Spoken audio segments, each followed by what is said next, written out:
EFT. Mr. Bloom has 2 minutes.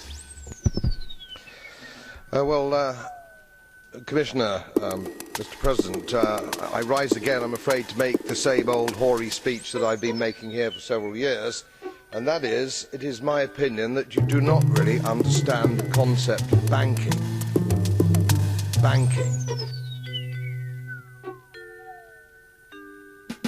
All the banks are broke.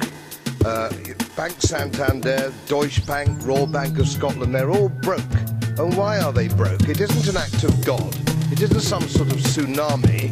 They're broke because we have a system called fractional reserve banking, which means that banks can lend money that they don't actually have. It's a criminal scandal, and it's been going on for too long. To add to that problem, you have moral hazard, a very significant moral hazard from the political sphere. And most of the problem starts in politics and central banks, which are part of the same political system. We have counterfeiting, sometimes called quantitative easing, but counterfeiting by any other name. The artificial printing of money, which if any ordinary person did, they'd go to prison for a very long time. And yet governments and central banks do it all the time. Central banks repress the amount of interest that rates are, so we don't have the real cost of money, and yet we blame the real retail banks for manipulating LIBOR. The sheer effrontery of this is quite astonishing. It's central banks that manipulate interest rates, Commissioner.